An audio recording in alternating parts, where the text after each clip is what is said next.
Good afternoon. My name is Lisa Daisel. I'm from the UNISA Directorate for Counselling and Career Development. A very warm welcome to all of you who have joined us this afternoon. So this afternoon we'll be talking about emotional intelligence for career growth. So just to get us started, some announcements. Those of you who are attending, you will note that your camera and your microphone are currently disabled, but we will enable these during the open Q&A session just after the presentation. Please feel free to ask any questions or make any comments as you are listening to the presentation in the Q&A and the chat in Teams during the session. We just ask that you don't share any personal information in the chat or Q&A. That would be, for example, your telephone number or your personal email address. That is just to protect your privacy. We are recording the session and you will receive an email with a link to the recording shortly after we end the session. So this afternoon, we will have Dr. Chipiwa Korisam. She will be presenting for us on our topic. Then we will have a short Q&A session after she has presented, and we will end off with a thank you. My colleague, Mrs. Mandu Makanya, who normally joins us to help us to introduce our speakers, unfortunately not able to be with us this afternoon. So it gives me pleasure to introduce to you Dr. Chipiwa Korisam. She's a senior student counselor at the UNISA Directorate for Counselling and Career Development. She completed her BA degree, honours degrees in psychology and criminology, her master's in clinical psychology, as well as her PhD in psychology at UNISA. In her current role as a senior student counsellor, she supports students through therapy and counselling. She's passionate about her commitment to supporting individuals to develop and grow. Thank you, Chipiwa. Thank you, Lisa. Thank you for inviting me again so that we can have this conversation. I think a lot of times when we talk about emotional intelligence, people think it's a very big, complicated psychological concept. This morning I had a very interesting conversation with someone, and it ended up making reference to emotional intelligence. And this person then paraphrased to me to say, I have learned that emotional intelligence is about the awareness of how I show up on an emotional level. And this person said, it's not about showing up. It's very important that you are aware of how you show up, especially in the journey of your career, because sometimes people are running towards showing up or running towards the destinations, but not understanding how will I show up? How am I showing up every day as I'm growing and as I'm hoping to reach where I need to be? And the conversation will be about that.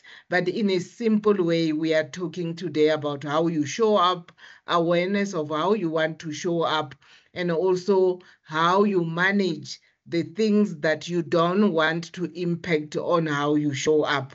We even use the word cockroaches, that unmanaged emotions are like cockroaches. They just appear when you least expect, and you can't manage it, and it can have a devastating impact on you. So today's session, in summary, it's about emotional intelligence, and as I've said, it's about how you show up, but we're going to talk about what is emotional intelligence, why emotional intelligence matters for your career, how to grow your EQ with practical strategies and real-world example. Then we will have reflections, as my colleague have mentioned. And what is emotional intelligence? It's the ability to recognize, understand, and manage and use emotions effectively.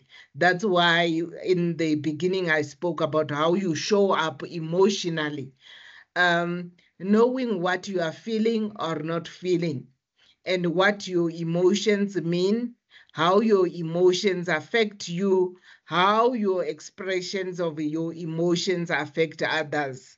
And at the end, it's about being smart with your emotions so that your emotions are not just showing up sometimes like all the colors of the peacock, because that can impact on you and impact on other people. There are 5 core components of the emotional intelligence.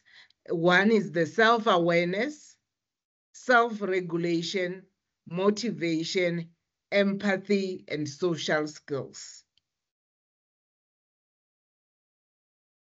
The one fundamental part is self-awareness. Self-awareness is your ability to notice and name your emotions as they happen. It's being able to name the emotions for you, not only for other people. You can be able to acknowledge for yourself to say, I'm now feeling sad. And you can acknowledge how you are feeling as well. It means being honest with yourself about how you are feeling and understanding how those emotions affect your thoughts and actions. I have learned that over time we have been socialized to be very dishonest with how we are feeling, with our emotions. It's like the social engineering. It's very interesting. If you ask any person anywhere, how are you? They will just say, I'm okay, and you. And they don't mean it. When you probe further, you will realize that person is not okay. But we have been socialized. And that means at times we are being dishonest with how we are. So emotional intelligence is being very aware and being very honest with how you are feeling. You might not communicate that to others, but you will be honest with yourself. Self-awareness helps you to understand your strength and limitations, which is essential for growth and authentic confidence. If you are honest with yourself, you are also able to know when I'm influenced by emotions, this is how it impacts on me. It could be places like interviews, exams, in relationship, but that also then that awareness help you to understand areas of growth and also your confidence as well. Have you ever been in a bad mood but didn't realize it until someone pointed it out? And sometimes people get very surprised or are embarrassed or even feel ashamed that they've been trying to mask or they've been disconnected to themselves. Sometimes the face tells that this person is not okay, even though they're not saying that. And when someone pointed that out, you might feel very vulnerable or feeling exposed. That's the nature of human beings, because it's like our emotions are very private. They must not be shared with others, especially negative emotion. Self-awareness helps you to catch that earlier and respond instead of react. That's why when I was talking to somebody earlier, we spoke about cockroaches. When you are aware of your emotions will not come out like cockroaches. I always tell a story that some people who had experience with cockroaches, you can clean the house and it's very clean, and you sit down, you have got visitors, and you are quite sure your house is clean, and cockroaches will just emerge. And you might feel embarrassed and humiliated, but it's because you are sort of dismissing that you have got cockroaches, and no matter how you clean, the cockroaches will also show up. Unless you really act and work on the cockroaches, just cleaning the surface does not mean cockroaches are not there. And emotions are like that.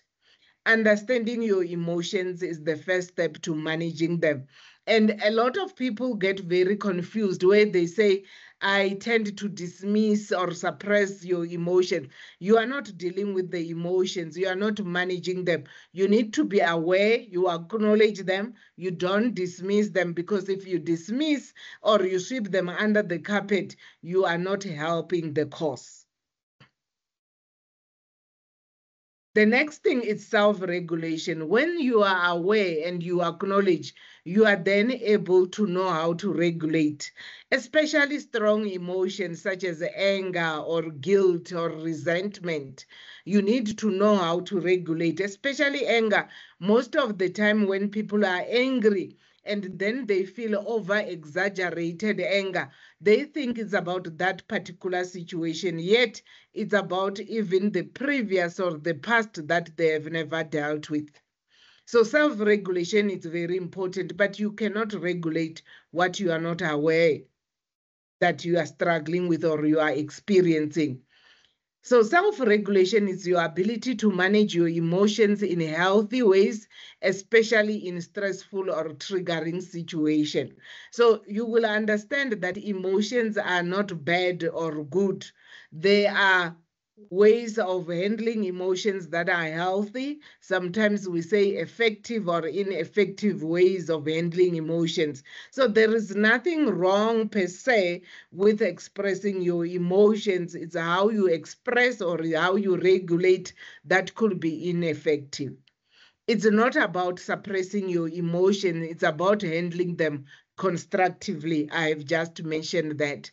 Self-regulation allows you to pause, reflect, and choose your response instead of being ruled by the impulse. We normally said instead of just reacting, or you then respond because you would have just reflected.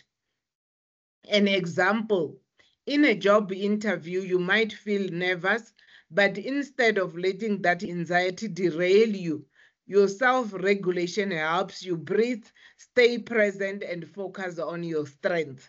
Also focusing on something like, I've got something to say even in this. It's not about at the end that I get the job or not. Just because you feel something does not mean you need to act on it. People who do that, we say they lack inhibition and they are impulsive.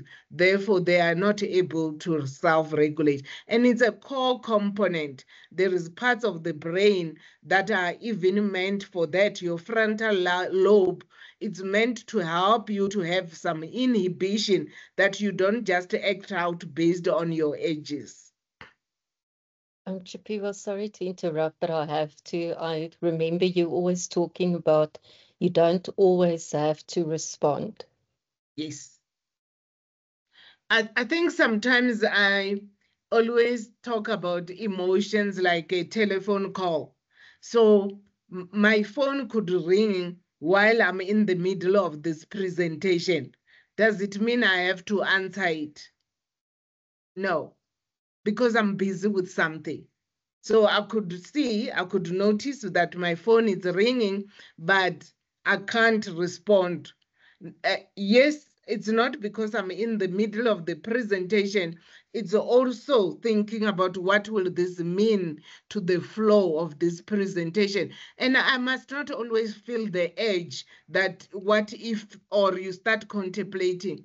I could just relax, focus on my presentation, and then I will get back to the call later. Most of the people, when emotions are involved, they feel the edge. They must just respond there and there without even understanding what are you responding to. Then another part is motivation. Motivation in the emotional intelligence refers to the ability to set and pursue goals with the energy and persistence.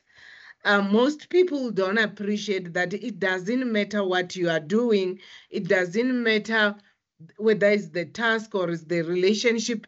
Anything you are doing, emotions are involved, and emotions plays a role. We talk about demotivation or motivation. So motivation is very important part of the emotional intelligence, because that helps you whether you will persist with the task and whether you will get the energy. Sometimes when people say, I'm feeling demotivated, they just keep it. I don't want to do this. I don't have the energy for this. But underlying this, there could be a number of emotions that are impacting on you. And I always say to people, unresolved in emotions unacknowledged emotions are very powerful. They can drag you back, they can drain you, they can say, yeah, I know you want to do this because you think you will have to experience those other emotions that you are comfortable with, but you need to be comfortable with us. So they are very jealous and they are competitive to say, you know, if you are not willing to accommodate us, then you will also not be able to accommodate all those other emotions that you think you are deserving.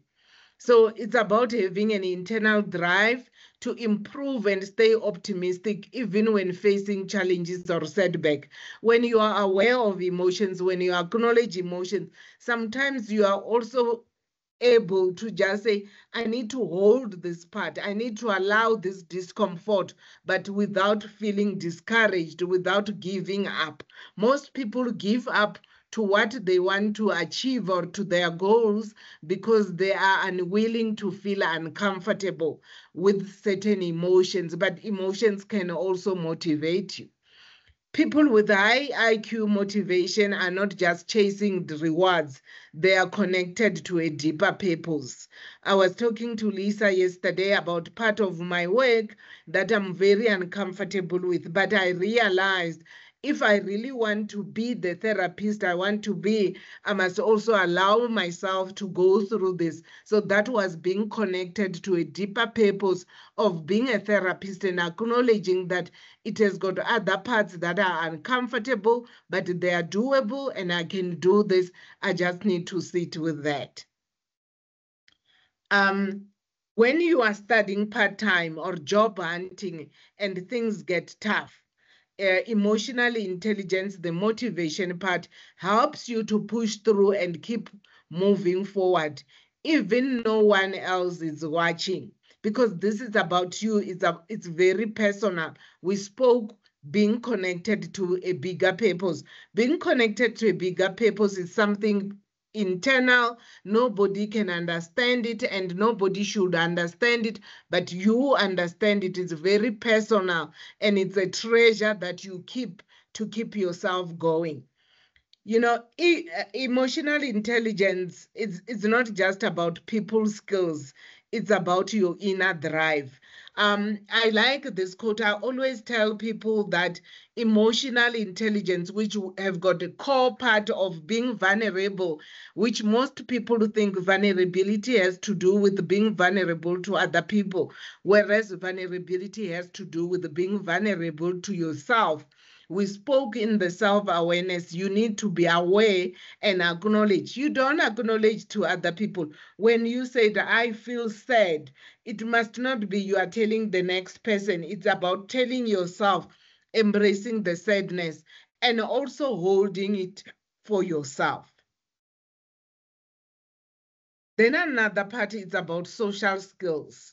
These are the people skills that helps you interact effectively and respectfully with others. The danger of people without emotional intelligence, who do not have awareness of how they are feeling and how they bring their emotions out, they are always misunderstood. And I'm using this word correctly. They are misunderstood because they could come across as disrespectful or arrogant or in a particular way. But the main issue is that this person lacks awareness. They're just throwing out emotions without realizing how do other people receive that. So if you have got emotional intelligence, it impacts on your way of relating to other people. You manage the emotions, you know, and you can take a responsibility of the emotions that you are showing to other people, that you are communicating. And that does not mean verbal communication. It also means in your silence and in your behavior, you are very intentional. So this includes communication, collaboration, giving feedback, managing conflict, and influencing others. Strong social skills are often what turn a good worker into a great team member or a leader. But also, strong social skills are one of the requirements that makes people to succeed in their studies, in their career. They are able to reach out and they are being understood properly with what they need, and they can articulate their needs clearly. Sometimes people are misunderstood or they are not understood because their needs are overclouded by the emotions without them realizing. Social skills are not about being extroverted or introverted. They are about being intentional, but being present, being aware. And also sometimes I said your intention is aligned to the impact. You would know if you are talking to me and you really want me to understand how overwhelmed you are without me feeling overwhelmed by your emotions, you will intentionally communicate that. Even small actions like checking in on a teammate or thanking someone for help show strong emotional intelligence. Even when you are interacting with people, how you give other people the space to communicate their ideas and opinions, the space to hear others, holding how you feel and your opinion, it's very important. People with high IQ can turn understanding into actions.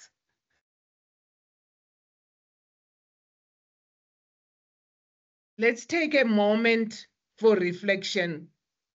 Take a moment to think of someone you admire professionally.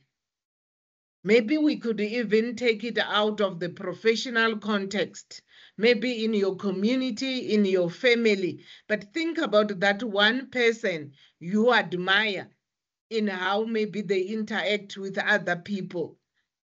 Think about which traits they demonstrate most. Lisa, I'm not sure if now people will be allowed to post on the chat box. Chibiwa, they are welcome to do so. I think also since we are a smaller group this morning or this afternoon, I'm going to open the microphones. So I'm just asking that you keep your microphone muted.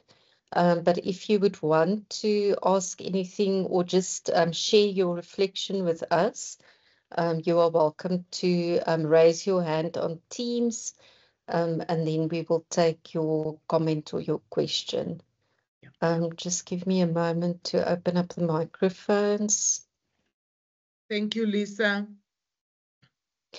Chibiwa, I'm sorry. I know that I also assisted you with the presentation. I've noted that we've the empathy. Yeah. Yes, I saw that. I was thinking, let's reflect, and then we will come to that. We can quickly talk about empathy. And you know, the one key about empathy is this thing that you are able to place yourself in another person's shoes. And I always have this story. So people with emotional intelligence, I think I spoke about that they are able to understand the other person's position. Things it's not about how they see things, their way of doing things, but they are able to imagine how does it feel when that other person is in that position without being overtaken by that other person's situation, but as well without dismissing the other person. But it's done in a healthy way, in a helpful way, and still honoring and respecting that person's space. So sometimes people will always ask me this question, Lisa, if you were in my position, what would you do? What would you think? And then I say it could be very disrespectful if I then take over, because that is not empathy. Sometimes it's sympathy, and also sometimes it's disempowering a person. And there is this story that I like so much. It's a story of a man who was walking at night, and this person was in a particular state, and then he fell into a ditch, and he stayed over that ditch the whole night, the hole or the hole that was excavated. Then in the morning he was screaming, help, help. Then the person who came first into like the scene, looked at the man and said, "Sure, did you slept over here the whole night?" And the man said, "Yes." And he says, "Sure, it could have been very scary and cold." And this guy said, "Yes." And then this person then says, "Let me jump in there with you." So he jumped in. That's not empathy at all. It's sympathy, or maybe even beyond. It's very unhelpful. So the two of them are there together, which maybe it's a literal understanding of being able to be in somebody's shoes, because then this person joined there, and they are now stuck together. And now they can help each other to get out. They're just feeling the pain and the misery and the cold down there. And then there is the next person who came over, and these two people now are screaming, "Help, help." And this person says, "Sure, I could imagine how it feels being stuck there. Let me go and get a rope. I will throw the rope in, I will pull you, and you would come out." That is a reflection of empathy. So even though the person had an understanding of what the person is feeling, they just hold the rope to help this person come out. Sometimes we just also hold a rope to help a person deal with their own emotions, understand their emotions without getting into the ditch with them. So take a moment to think about someone you admire professionally or in another way. And now, as we were having the conversation, maybe it sort of clicked to say, wow, what a reflection of emotional intelligence and how it impacts on their interaction. Lisa, I will also give you a chance if you have got any questions for now or comments. Thank you. There are some questions on the chat. I'm not sure if you'd want us to attend to those after the presentation. There was a question about how we can practice and improve active listening and interpretation skills. Also, how emotions influence our personal and professional relationships. Then there was also a comment, I'm aware of EQ. However, I'm quickly angry and emotional with small things, but I immediately go back to the norm and cool down. How can I manage such issues? Yeah, I think some of the questions, they are part of the slides, will deal with them.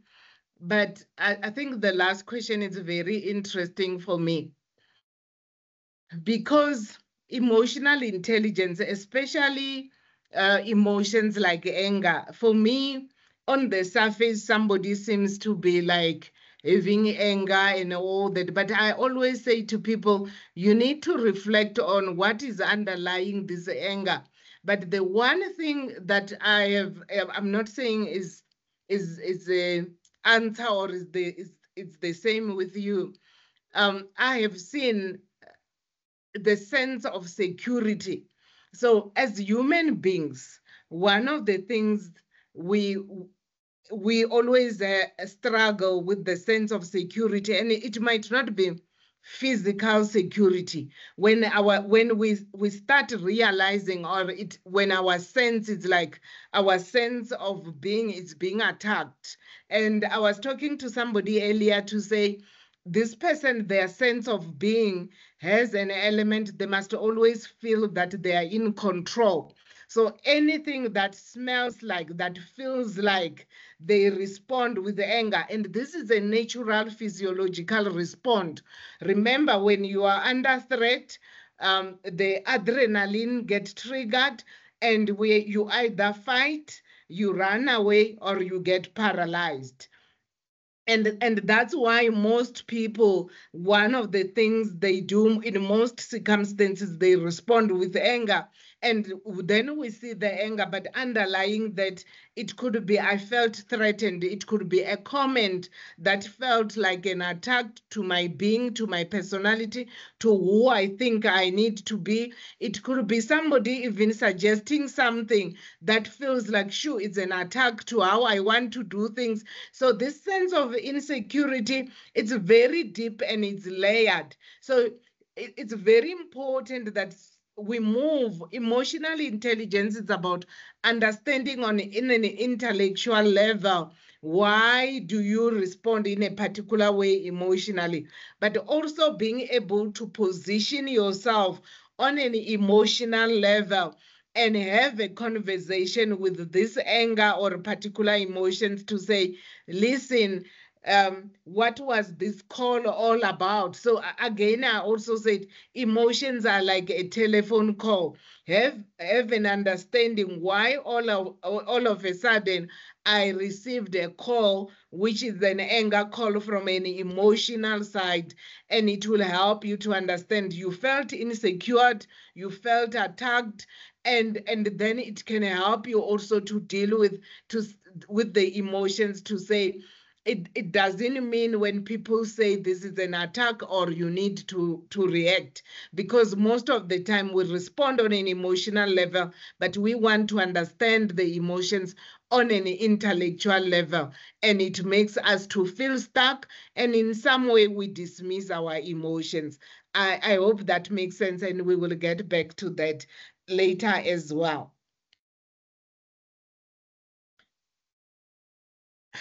Why emotional intelligence matters for career growth.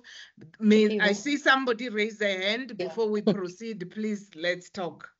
Okay. I'm not. Oh, Waldo, your hand is up. You're welcome to continue. You could just unmute. Yeah, thank you so much for such wonderful arrangement on this topic. It's very important. And so just to align with what you have asked about the person you appreciated on the emotional intelligence, there is one supervisor working for a long time with me that he is very, very agile and very empathic person and self-aware person. So I appreciate this part of the skill for that person. However, there is also some traits that I don't like for him, especially the social skill. In terms of social skill, he is not such aware or he is not such managing or is not playing or talking many things with different staff, but he is well aware of himself. He is agile. He is a very competent, self-aware person. But I don't know, the social skill. I felt he misses. Maybe you can say more about the social skill, how we can improve the social skill related issues. Otherwise, thank you so much, and I love this topic, Elise. Thank you so much. I think part of that also relates to this part why emotional intelligence often matters more than IQ at work, because there are people who are technically very sharp, but when it comes to emotional intelligence, they struggle. I sometimes say they are emotional dwarfs. But emotional intelligence matters because it's not about work being done. Sometimes, as you had asked, when you said, how can we improve? I always say to people, when you are doing work, think about the two things that matters. Is it only about that work that matters or the relationship? And once you think about the relationship, then you already think about components of the relationship that are important. Sometimes I ask people, when you are in a differences or in an argument with the other person, is it about only winning, or is about also the relationship that matters? So a lot of times people struggle with emotional intelligence because their focus is more the high core stuff. It's about the intellectual stuff. It's about the logic. When we talk about, it's about work being done. And we cannot dismiss the issue that in work being done, there is a relationship, there is a human being, especially when you are not dealing with machines. So one of the things is the awareness that I'm dealing with a human being. What are the two issues that matter? It's also the relationship. And with the relationship, it means to maintain the relationship, I need to be very aware of my own emotion and how they impact on another person, which then will help you to communicate clearly. You are not only communicating instruction to a machine, you are communicating instruction to another person. You need to allow the person to clarify. You need to allow the other person to share their emotions as well, or their viewpoint. And also it helps you to work well in teams, lead and collaborate, also adapt to change and resolve conflict. Because if we're focusing on technical things, it's about how I want this to be done, and we do it that way. For example, one of the things Lisa has demonstrated in us here today, Lisa became aware that we are such a small group and it could really benefit us if we can have an engagement. You know, when time is mentioned in a presentation, there are a lot of things that involves emotions. We are worried we must not go over time and all that. If we open questions to the group, there is emotions, but we are also able to adapt to change. So Lisa possibly has moved from the worry of managing time to say it will not be disruptive. We can have an engagement in this workshop. So it has also moved from let's get through this, but it's also let's make it interactive and very effective. That's a very practical way also of showing emotional intelligence at any particular time. Okay, does that make sense? Let's move. So let's quickly talk about high emotional intelligence and low emotional intelligence behaviors. As we have seen, you know, you listen actively. To be able to listen actively, it's sort of listening without judgment. You listen where you are listening to how this person feels about things. Also, to listen actively, it's about hearing the person, not even feeling you must have the answer. One of the issues is that people are prone to fix other people. If a person tells you this, you are already thinking you must fix, you must do this, or you must tell that person. And sometimes that really shows that you don't have the emotional intelligence. To just sit and listen and hear what that person had to say. Also to manage emotions. Sometimes you can hear something, it can provoke a lot of emotions, but sometimes you have to manage that emotions and also understand that you don't have to take another person's emotions, but also own up your own emotions where you said, this is about me more than the other person. Be able to respond with empathy. I gave you an example. You don't just jump through into another person's situation. And also to be open to feedback, but also to build trust in a relationship. I've mentioned earlier to say in any situation, managing the relationship and establishing a trusting relationship is very important. And that's why one key indicator in emotional intelligence. Low emotional intelligence people interrupts or dismisses others.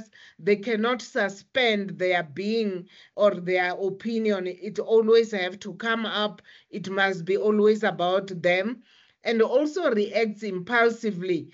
All the people who react impulsively, who cannot manage inhibition, it talks about their inability to manage their emotions, blames or judges quickly. Sometimes people judge without even realizing they're judging another person. And when they are told, yo, you just judged me and dismissed me, it hurts so much.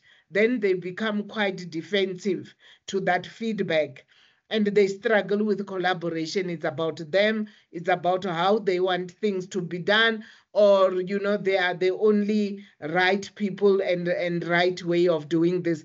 And sometimes it's not coming from a person's intention, but they are so prone, especially people who are prone to be technical, who are more intellectual. Unfortunately, that's one of the disadvantages, because emotionally they get disconnected. They also dismiss themselves, and the implication is that they come out as people with no emotional intelligence. Then what are the practical strategies to build the emotional intelligence? We had a lot of questions already around that, or few questions. The first thing is self-awareness. You need to track your emotions. And I think before, when we track your emotions, I think you need to reflect on your emotions. You need to take time to reflect on where you are. I was listening to one of the physician, a mental health physician, Dr. Gabon Mate, and he spoke about one of the challenges we have with traumas and emotions and difficulties is because we don't take time to sort of reflect or ask yourself, where am I? What has happened? How do I feel? What has been happening? So we then experience a lot of things that impact on our humanity and our emotions, and we end up not being able to connect. We are very impulsive. We are adrenaline junkies. It's about one thing after the other. So it's very important for us to develop the self-awareness. We must pause and just ask ourselves, where am I? What's happening? What are the things that just happened? And how did that affect the emotional part of me? It could be in your studies. You have just submitted some assignments, or you just feel, yo, I'm halfway through term 1. You just need to ask yourself, where am I? How am I feeling? How is this things working for me? And you reflect on how you have been reacting on certain events or happenings. You know, you get your assignments, maybe you are not doing very well. How does that make you feel? Or you get your assignments and you are doing very well. How does that make you feel? You even give gratitude to some of the things that are happening, but that requires you to have a moment to reflect on your journey, because then it will make you to be aware of where you are, but also how you are feeling. There are 2 questions that are very important for emotional intelligence, or for your awareness or your reflection. How am I doing versus how am I feeling? The 2 questions are not the same. We normally respond in the same way, but they are different. The doing is about the project, it's about the practical thing. The feeling is about you and connecting to where you are. The second part is self-regulation. Also, you know, self-reflection helps you to also understand what has just happened. How do I feel about what has happened? But also, if you are overwhelmed, it's very important to just pause and breathe before reacting.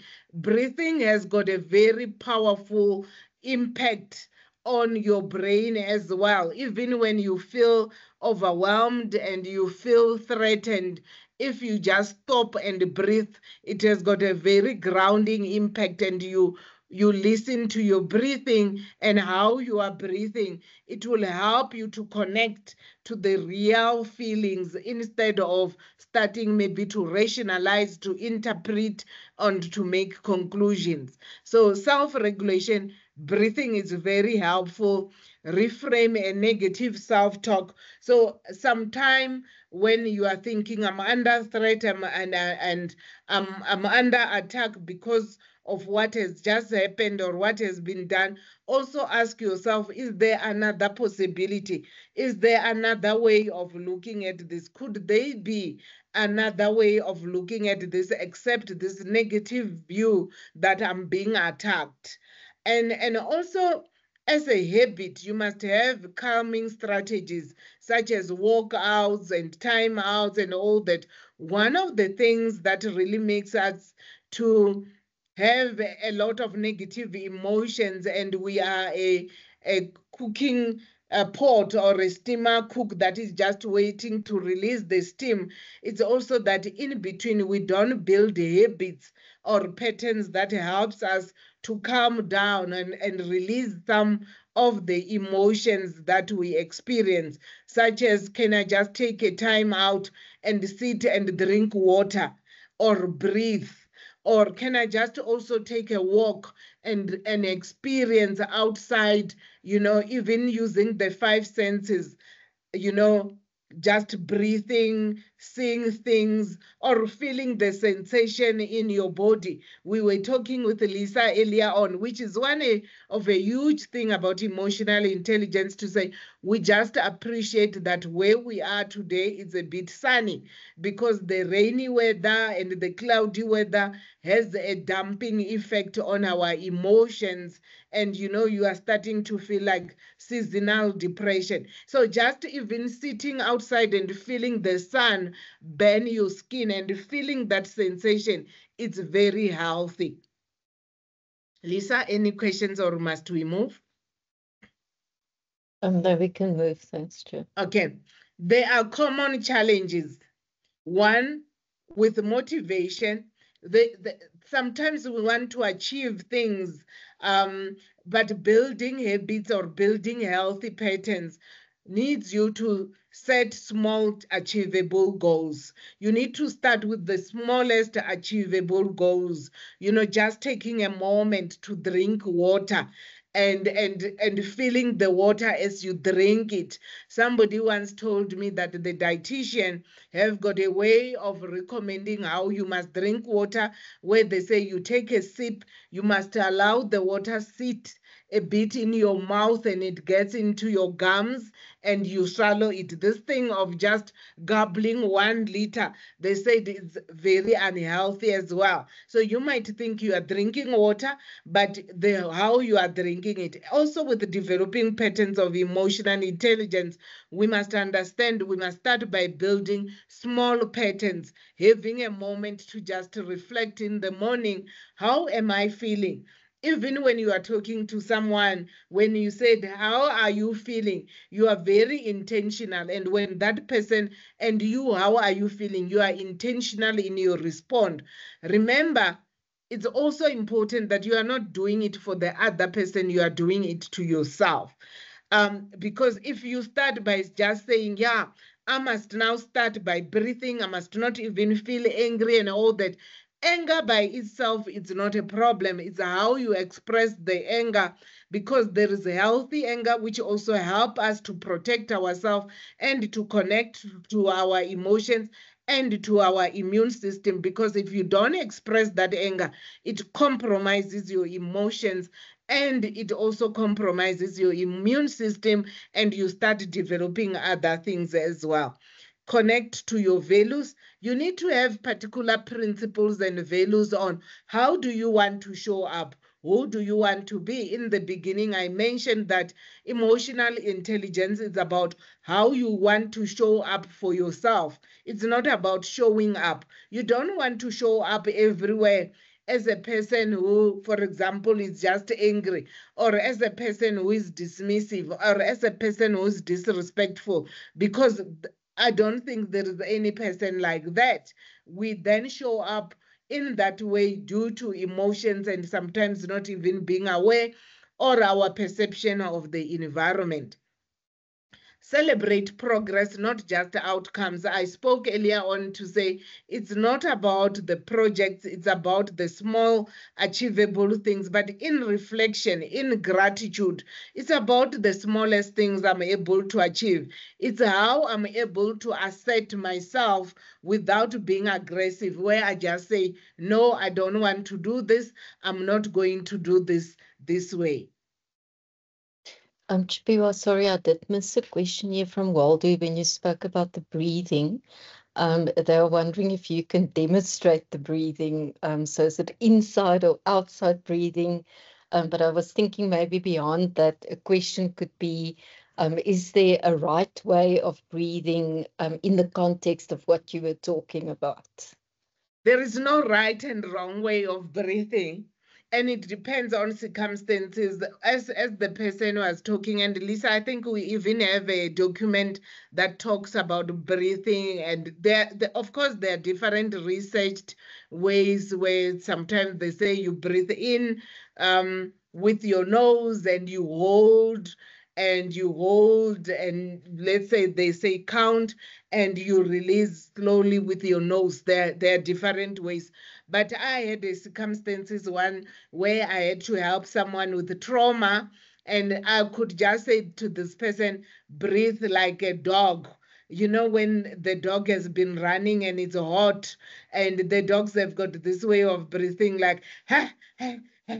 And I was just doing that for this person to release all the tension quite quickly. And it really worked. I never said anything to this person. This person always remember, because they were under a lot of trauma. So I would keep on saying, breathe like that, drink water, breathe like that. And afterwards, that person was able to release all the emotion. And I just say to this person, my job is done. And I stood up and left, because I was just called to manage somebody with trauma debriefing. And then this person says, I still don't understand why it worked so much. So there are different ways of breathing. There are different recommendations, but it's not about being right or wrong. It's developing a rhythm. For me, at times, it's about even stopping and feeling how I'm breathing in and out and in and out, and I get into the rhythm, and I really feel connected to my body. And at times, if I'm under stress, I will feel the tension in my shoulders. So as I'm breathing, I will breathe even making sure I'm squeezing my shoulders and releasing the shoulders. So there is no right and wrong way of breathing. Is just a very healthy way to connect to yourself and to ground yourself as well. Lisa, if you can get that document, you can post it on the group. Otherwise, there are also other ways. I've got a document somewhere which talks about managing anxiety or managing anger. It also talks about different ways of breathing. If you really need that, you can reach out to me. I can email some of the document. Thank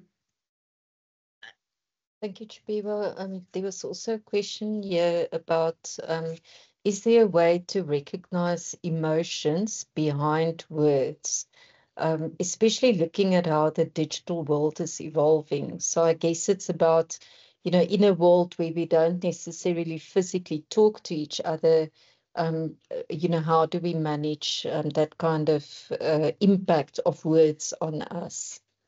Yeah, that's a very interesting one, because also sometimes people are very economical, or they want to be appropriate. Remember, based on different cultures and religions and orientation, people are very reluctant to express the emotions for what they are. So sometimes I'm very intruding, or I get very curious. If somebody says, yeah, I'm very disappointed, I'm disappointed. People like using disappointment. So especially in therapy, I would say, I hear you are saying you are disappointed, but I wonder whether it's only disappointed or you are also angry. And I will look at what has happened as well. And some people will start by saying, yeah, maybe anger is a strong word, but they will later on say, no, I agree with you. I'm actually very angry, and I don't like, I'm just not sure whether I can say this. So one needs to be very careful also, without over analyzing or over interpreting, to say what else is not being said in here. So part of emotional intelligence is also hearing what is being said, and also hearing what is not being said, and also what behind what is being said emotionally. One of the things I use is myself. that if a person is talking to me, what gets provoked in me. Of course, that is a skill that most people struggle with because they are not connected to the emotions. So I could hear when a person is describing something, how it impacts on me. Maybe I feel like some tension and some anger, and even if the words that I use do not describe the intensity I feel, sometimes I will say, as you are talking to me, even though I was not in the situation, this is what I feel from just hearing your story. I'm not just sure whether is that what you felt as well, because sometimes you can also help to verbalize the emotions that that person is not aware. But it's a skill that requires you to be honest and be connected to yourself as you are hearing what other people are saying, which is very rare because sometimes we are rushed. We just need to move to the next thing. With empathy, I think this is what we spoke about earlier. Practice active listening, just listening to the other person without having an opinion or without thinking what needs to be done or wanting to resolve, and being curious instead of being judgmental. And you put yourself in other person's shoes. We have also explained what does that mean, what it does not mean. Ask questions to understand before responding. Sometimes, just be curious and even ask a person, I'm not sure if I'm getting you right. This is what, and be patient with yourself. We want to rush, we want to prove a point, and that at times is very unhelpful. The social skills, practice clear, respectful communication. One of the things is about, I feel disrespected. So if I feel disrespected, I'm owning it up on me. It's very different when I said, Lisa, you disrespected me. So in emotional intelligence way of communicating, take ownership of what you are feeling without accusing the other person. So I feel disrespected. It's my feelings that could turn out to be completely wrong. It might not be necessarily be the intention. So also communicate with clarity and kindness. Give and receive constructive feedback. Build small daily habits, greetings, appreciations, and feedback. I've got someone who I started talking to her about there is a difference between how you are feeling and how, if I ask you how you are feeling towards how you are doing. And, once a week, she will say to me, good morning, and I would say good morning, and she says, how are you? And I would say, I'm busy or whatever. And she would also ask, how are you feeling? Then I will name a feeling to say, sure, I'm very excited today, or I'm very tired. And I will name a feeling word, and that really helps. So build, even for yourself, take a moment to sit and have those things. Now we're going to look at the EQ in action, real life situation, job interviews. One of the things in job interviews is staying calm and reading the room. And breathing is one of the techniques that grounds you. You are walking somewhere. If you start breathing, it impacts on your hormones and the cortisol that get released and all that. You will stay really calm and manage your emotions. So breathing is one of the things. And reading the room. As you enter the room, look at how the people are positioning themselves and how they are responding non-verbally, not only what they are saying, but also what they are not saying. Working in teams, it's very important to listen and negotiate, like how Lisa negotiated with us. Remote learning work, managing yourself, engaging respectfully, managing yourself. I have said, for example, how I am feeling sometimes it has nothing to do with other people. So I must own it up. I must not always link to say, I feel disrespected. I feel inconvenient. You disrespected me. You inconvenienced me. You must start by acknowledging I feel inconvenienced and where it comes from. So things like handling feedback, staying open and reflective to say, I wonder how come the other person feels this way, even though it was not my intention. What are the things I need to be aware of? Then there is a quick EQ self-check. Which of the 5 areas do you think you are the strongest in? Which one would you like to grow this year? But I think I saw a question that is very important. I think somebody asked, why is it difficult to teach emotional intelligence? Did I get it right, Lisa? Or to the person who asked, I saw it quickly? The question is EQ hard to teach? If it is hard, why? The answer is yes and no. I will tell you the yes part. I always tell people that most of us, or most of us, we come from very traumatized society to the extent that we are numb from emotions, or we disconnect from emotions as a way to cope with our day-to-day. Because remember, part of EQ, you need to acknowledge both sort of pleasant and unpleasant emotions. And due to trauma and feeling helpless with the unpleasant emotion, we sort of close ourselves off, not realizing that has got an impact on our being. Also, we come from societies where there is this understanding being vulnerable is a sign of weakness.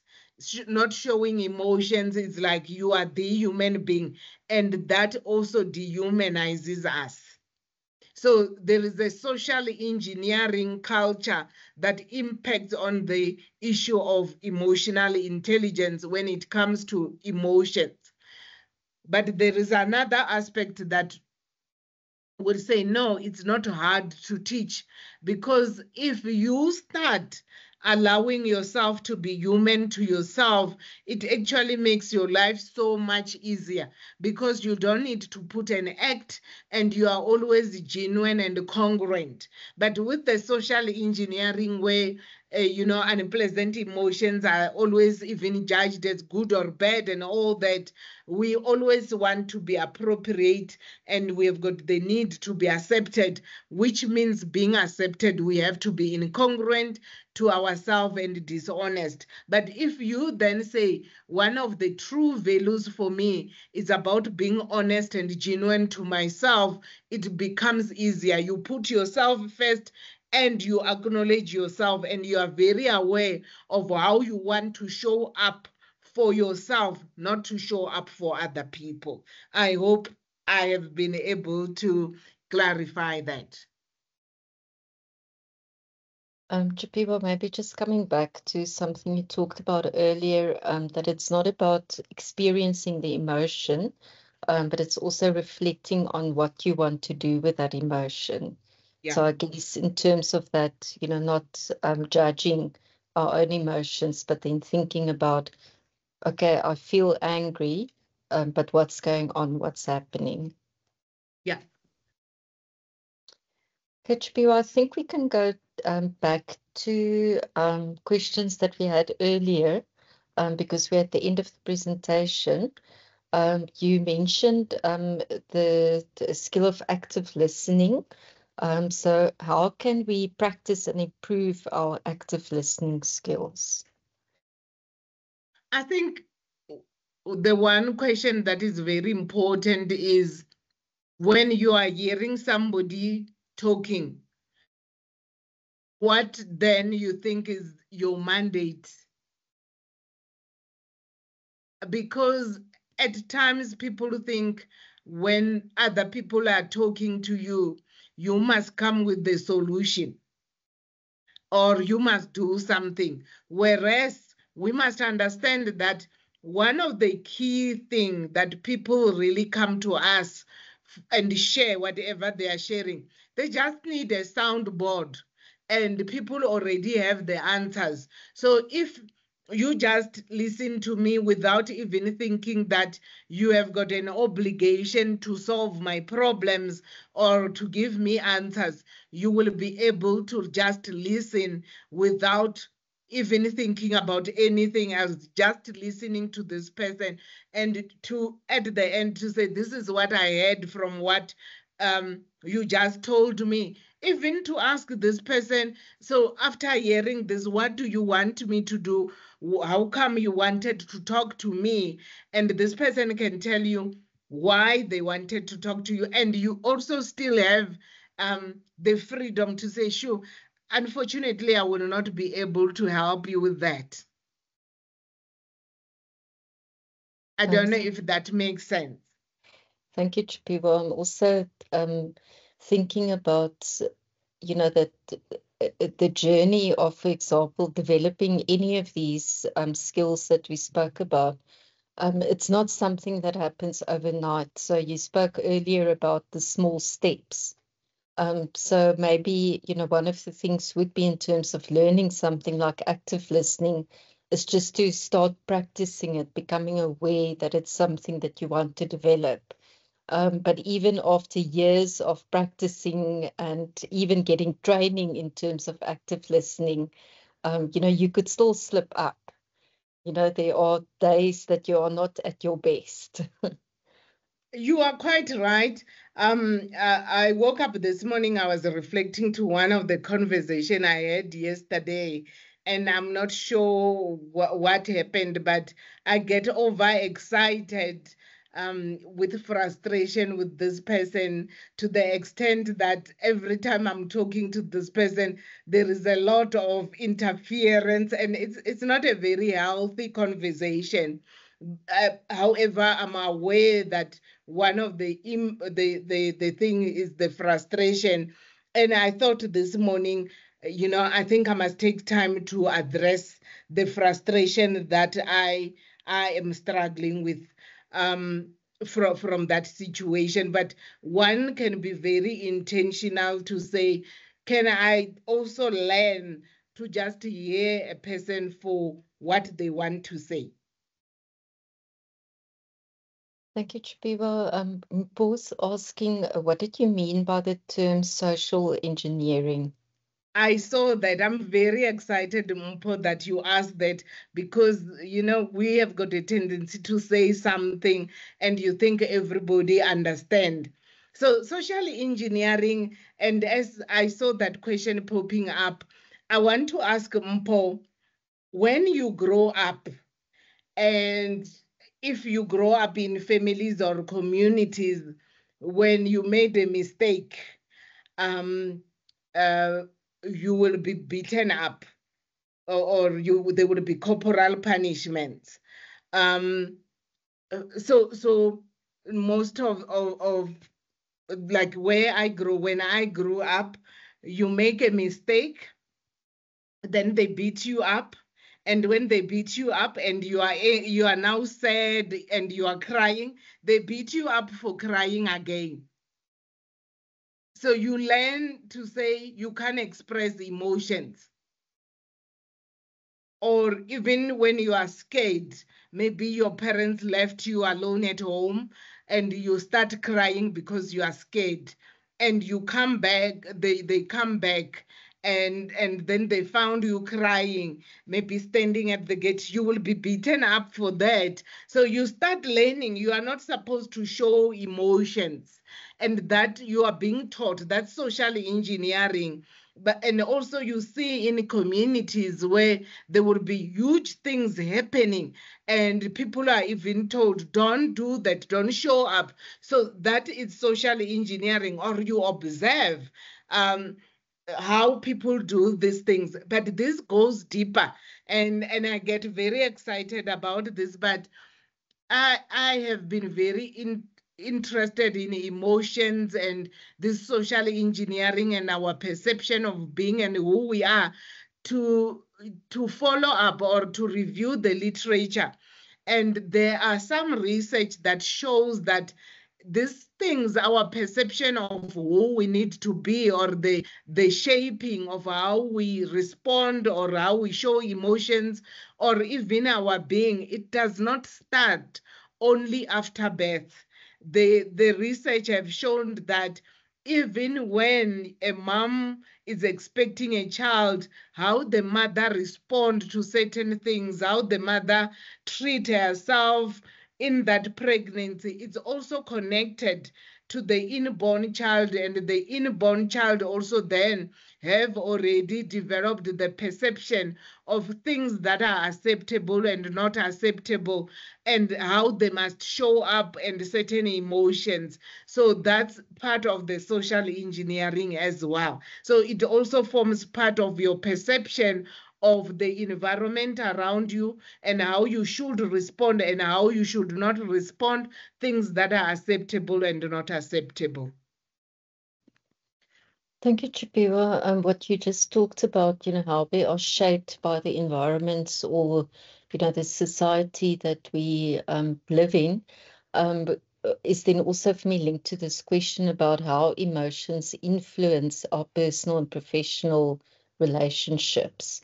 So if you could just talk a bit more about how do we take, what has been social engineered into our relationships with other at work, or then, in our personal relationships. You see, Lisa, your perception of things. I was just talking to someone earlier this morning to say, it seems to me the perception you have of how you need to show up at different places is that you should not fail. And this person said yes.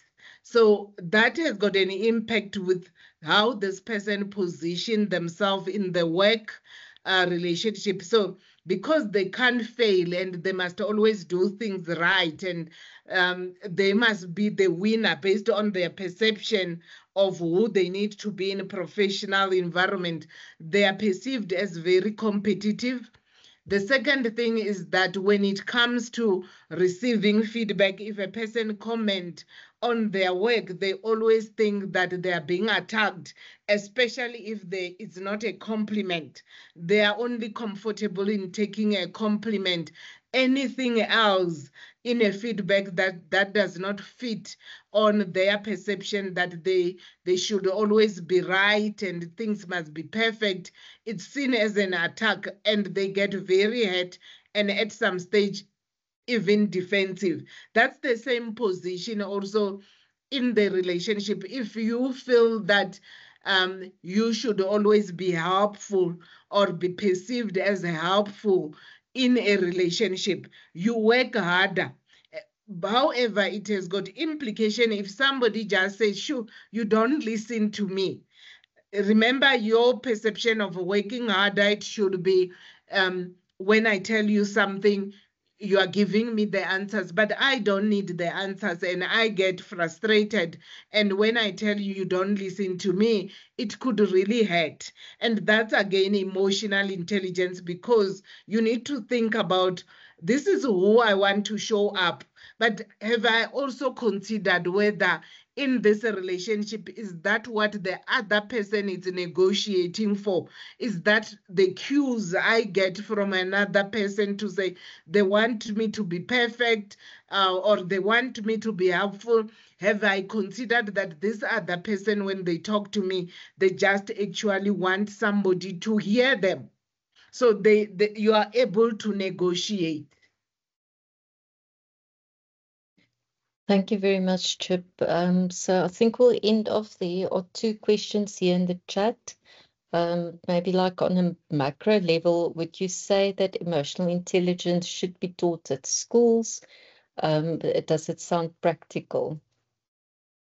Yes, I think it should be taught at school. It should be part of the values at home. Maybe some of us, we come from families where people say you need to be strong.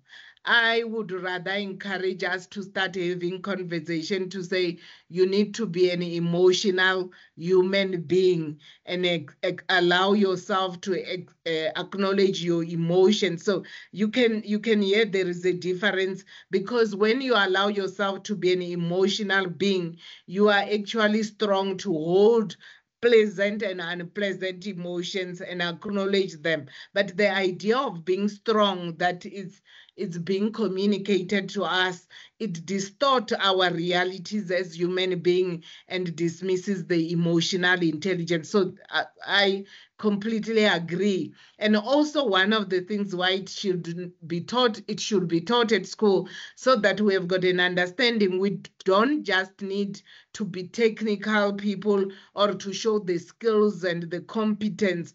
We need to connect that with the emotions. So we must be able to educate our emotions as we educate our intellect. Thank you, Chipiwe. It's a quote. I can't even remember who it comes from, but it's a quote that I think it says like that. Yeah. Thank you. We'll end on this very relevant, important question. Duduzi was saying, how can someone deal with emotional scripts that come from culture? So these are not universal rules, but while also being an effective team member at work. So should we try to learn everyone's cultural ways of engaging? Is there a simpler way to handle this? And then an example that in many African cultures, but I would say in many cultures, adults are always seen as right, or older people.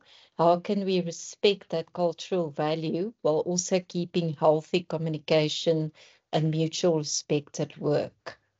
Yeah. Thank you so much. I think that question also requires a lot of time to deliberate on. You see, even though, let's say, in different offices, you might find people with different cultures.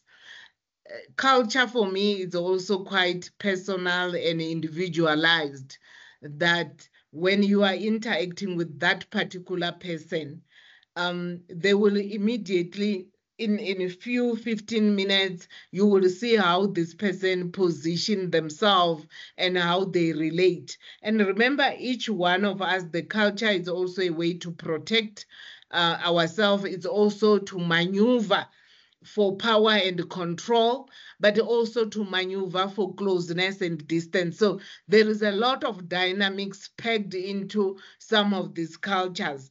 I will give you an example. We work in an academic context where it's very important to address people appropriately. For example, if a person is a professor, you must address them as professor, or a doctor, and all that.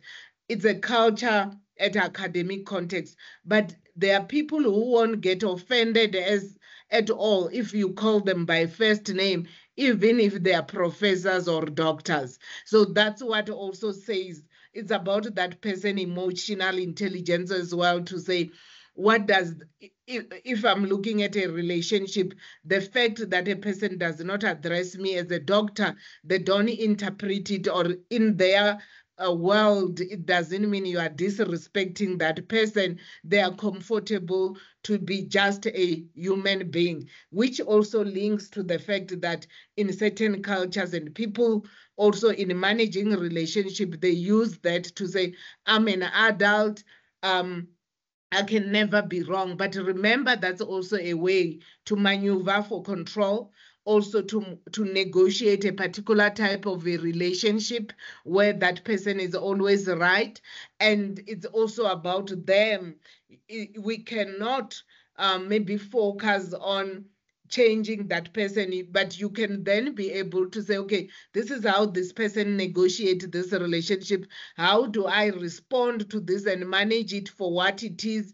How does it impact on me without me creating discomfort for myself, maybe because you value the relationship and all that, but it doesn't mean it's the same prototype of relating to other people as well.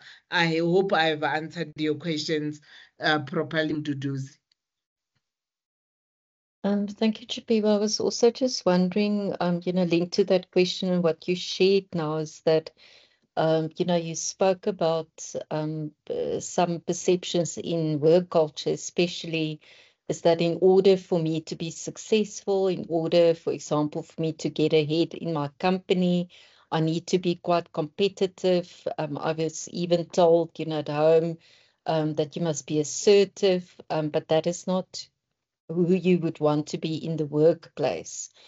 So how do you manage that kind of tension between, as Duduzi said, the emotional scripts that you bring with you into the workplace? There's this almost like a clash between, this person and who you were told to be when you were little, versus now how you need to be in the workplace or how you think you need to be in the workplace. I think it goes deeper to where you need to ask yourself, when I leave the script, what does it do to me? A question of losing yourself and being able to say no to yourself, to things that are unhealthy. That's how far it goes. Because and it also goes to your own principles and values. There is a culture where you are told, you need to do anything to succeed, even if it means selling other people. You then develop a personality that you can't own. It's other people's way of looking at succeeding. But at the end, will you be proud of yourself? Will you have integrity? So for me, this issue of emotional intelligence and how you respond to script also talks about something that I term, you need to separate the standards to the principles, because there is principles which talks about, even when I want to succeed, this is how I want to succeed, without myself not feeling guilty or feeling like I don't have integrity, or even selling my soul for that matter. Can I do it in a way that I still feel comfortable, I'm proud of myself? But that means being prepared to take the consequences and responsibilities.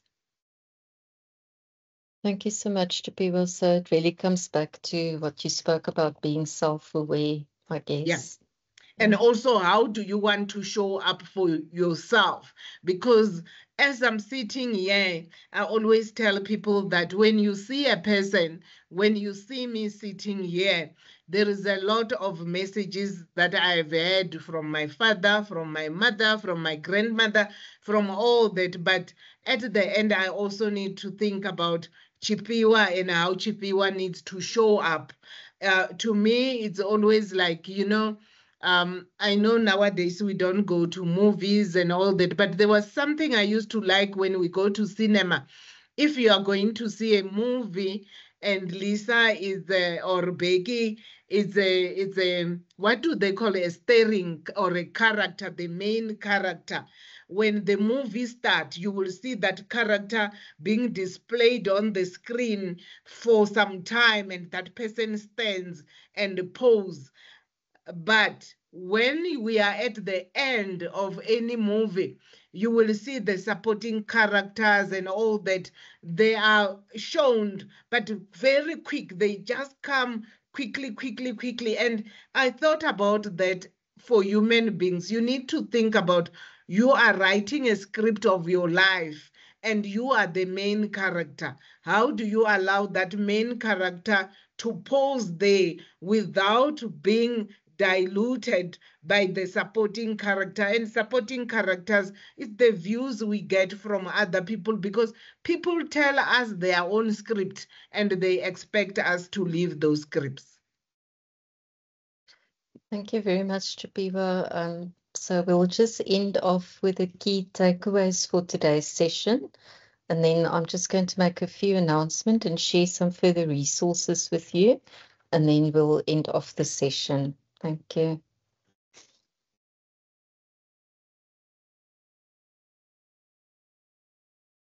Okay, so if we take a look at the key takeaways that we summarized, Chipiwa spoke about, emotional intelligence and the importance of it is, so we can say that it's a career superpower. It helps you to manage yourself and also connect meaningfully with others. We also spoke about EQ that can be developed, starting small, taking time to reflect, regulating, empathize, and also connect with others. Chipiwa also spoke about using practical strategies. Those are noticing your emotions, becoming self-aware, pausing before reacting, that is your self-control, set values-based goals, listening deeply, and also communicating with clarity. And then lastly, career growth starts from the inside, and every interaction that we have with others is actually a chance for us to practice our emotional intelligence. Chipiwa, I'm not sure if there's anything else that you would like to just end off with while I'm just getting the other slideshow ready again. Lisa, I think at the core of emotional intelligence is for me to start acknowledging that we are called emotional human beings. And with anything and everything we are doing, we must understand that there are emotions involved. And can we be comfortable in acknowledging our emotions and just sitting with them? Because if we don't do that and we dismiss ourselves, it also have implications. We cannot wish them away. That's all. Otherwise, I'm really grateful for this session. It was very informative. I really enjoyed the questions and the interaction that came through. Thank you and all the best. Let's continue to have these conversations. Thank you very much, Chipiwa. So just some resources. Those of you who've attended these sessions before, you might be aware of these, but I'm just sharing them for those who might not be. So the first one is called the PNet Grad Pack. This is a book that you can download free of charge from the PNet website, and it includes a lot of information that you can use for developing the skills that you need to be employable. So it talks about CVs, interview tips, writing cover letters, how to manage your social media, etc. And then the second resource is also available free of charge, also covers all the aspects that you need to consider as you are preparing or continuing with your career journey. So including things like personal branding, but also looking at the practical things like writing CVs and cover letters, networking, preparing for interviews, and so forth. So I'll post the links in the chat before we leave. Then our next career events, you can find the information and the links to join or to register for these events on the MyUNISA events calendar. Next week, we'll be talking about building self-confidence for career development. And then on the 22nd and the 24th of April, we will be focusing on professional networking for career growth, and then also igniting career opportunities with LinkedIn. Then our contact details. So if you need support from counseling and career development, you're welcome to send us an email. You can also schedule an online appointment. These take place on Microsoft Teams, or you could contact a counselor at any of the UNISA regional offices to make an appointment for counseling in person. And then on our website, as well as our YouTube channel, we have curated several resources that you can use for your career, your academic, and your personal development. So on that note, I'm just going to ask our colleague, Mr. Bheki Mzobe, if he could just end off the session for us. Thank you, Bheki. Thank you, Lisa, and good afternoon, everyone. As we conclude today's career talk on developing emotional intelligence for career growth, I would like to take this opportunity to extend our heartfelt gratitude on behalf of the UNISA Directorate for Counseling and Career Development.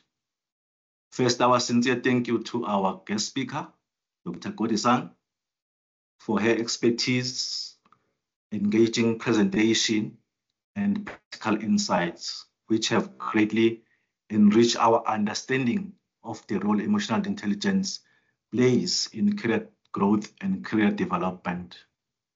Your contribution, Chief Iwa, has equipped us with available tools for navigating a workplace with empathy, awareness, and confidence. Once again, thank you, Chief Iwa, for your valuable contribution and commitment to empowering our students. A special thank you also goes to Ms. Lisa Dazel for the warm welcome and for facilitating today's session, ensuring a smooth and engaging session. To our attendees, thank you for your participation, engagement, questions, and willingness to grow. Your enthusiasm and willingness to learn are what make events like these so impactful. As we reflect on today's takeaways, let us continue to develop our emotional intelligence, not only for career growth, but also to foster a healthier and more collaborative environment wherever we go. Thank you once again, and we look forward to welcoming you to our future events. All the best on your career journey. Back to you, Lisa. Thank you so much, Becky. I've posted the links to the resources that I mentioned. And then also we invite you, or we would appreciate it if you could just give us feedback on the session. I've posted a link for you if you've got 2 minutes or so, just to give us feedback. It really helps us to plan future sessions and what we can do differently. So with that, I'm going to end our session for today. Thank you very much for participating. And we hope this is not the last time that we see you in this platform, but also feel free to contact us using the contact details that I've also posted. Thank you.